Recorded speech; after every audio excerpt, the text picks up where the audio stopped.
সোমবার মুখ্যমন্ত্রী মমতা বন্দ্যোপাধ্যায়ের মালদা আগমনের দিনেই মালদায় শুরু হলো আদিবাসী মেলা 2025।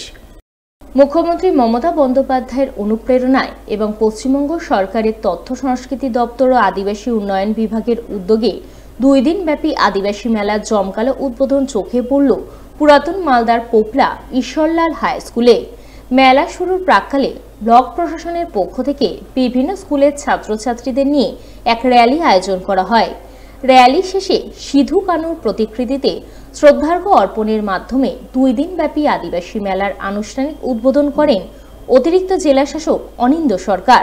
এছাড়াও উপস্থিত ছিলেন জেলা অনগ্রসর জাতি ও উপজাতি উন্নয়ন দপ্তরের আধিকারিক চৈতালি দত্ত, পুরাতন মালদার বিডিও সেজুতি পাল মাইতি সহ অন্যান্যরা।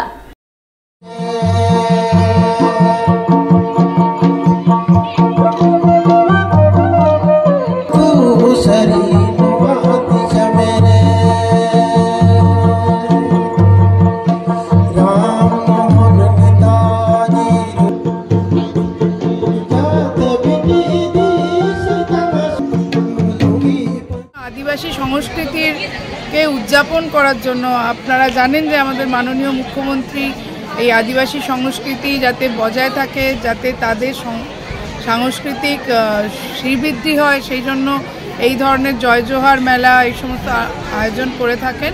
তো সেরকমই ওল্ড মালদায় আজকে আমরা আদিবাসী মেলা আয়োজন করি। এটা চলবে হচ্ছে আজকে এবং কালকে দুপুর 3টের সময় এটা অফিসিয়ালি উদ্বোধন হবে এবং এতে আমরা আদিবাসী বাচ্চাদের, আদিবাসী মহিলা এবং যে সমস্ত লোকজন এই মেলায় আসবেন তাদের জন্য আমরা একটা হেলথ ক্যাম্পের আয়োজন করেছি। সেখানে চক্ষু পরীক্ষার আছে, সেখানে জেনারেল মেডিসিন আছে এবং আমরা বিভিন্ন সরকারি পরিষেবা যা যা দেওয়া হয় প্রত্যেকটা পরিষেবা স্টল রেখেছি, যে কারোর যদি কিছু জানার থাকে তারা জেনে নেবেন।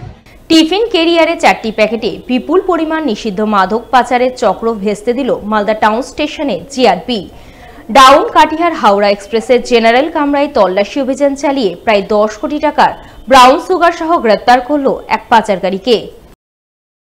জিআরপি সূত্রে খবর, ধৃত মাদক পাচারকারীর নাম ইসমাইল শেখ, বয়স 28 বছর, বাড়ি মুর্শিদাবাদ জেলার সুতি থানার চাঁদনি চক এলাকায়। সে নাগাল্যান্ডের ডিমাপুর থেকে বিপুল পরিমাণ ব্রাউন সুগার নিয়ে প্রথমে এনজেপি স্টেশনে আসে, সেখান থেকে কাটিহারে যায়। এরপর কাটিহার থেকে ডাউন কাটিহার হাওড়াগামী এক্সপ্রেসের জেনারেল কামরায় ওঠে। কলকাতা এসটিএফ মারফত জিআরপি এই খবর পেয়ে রবিবার রাতে মালদা টাউন স্টেশনে ফাঁদ পাতে। Down Katihar Howrah express train Malda town স্টেশনে পৌঁছতেই সাদা পোশাকের জিআরপি ট্রেনে তল্লাশি অভিযান শুরু করে। ওই সময় ট্রেনের জেনারেল কামরার সিটের নিচের এক কোনায় রাখা একটি টিফিন ক্যারিয়ার উদ্ধার করে। টিফিন ক্যারিয়ার খুলতেই তা থেকে উদ্ধার হয় 4টি প্লাস্টিকের ব্যাগ। সেই ব্যাগেই মেলে 2 কেজি 98 গ্রাম ব্রাউন সুগার, যার আনুমানিক বাজার মূল্য 10 কোটি টাকার কিছু বেশি। এই ঘটনায় জিআরপি ইসমাইল শেখ নামে মুর্শিদাবাদ জেলার এক মাদক পাচারকারীকে গ্রেপ্তার করে এবং সোমবার ধৃতকে 7 দিনের হেফাজত চেয়ে পেশ করে মালদা জেলা আদালতে। গতকালকে রাত্রিবেলা আমাদের কাছে একটা খবর আসে যে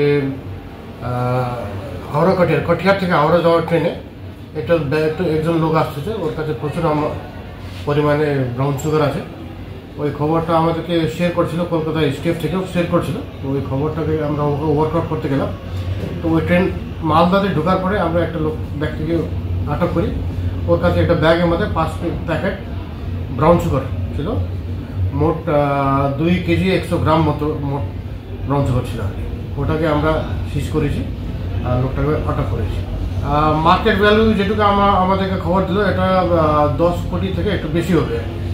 এটা ডাউন মানে কাঠিয়ার থেকে হাওড়া ট্রেনে ছিল, কিন্তু এই ব্যক্তিটা আসছিল ডিমাপুর, নাগাল্যান্ড থেকে ডিমাপুর আসছিল, আর যাচ্ছিল টুয়ার্ডস মুর্শিদাবাদ সুতি থানার আন্ডারে।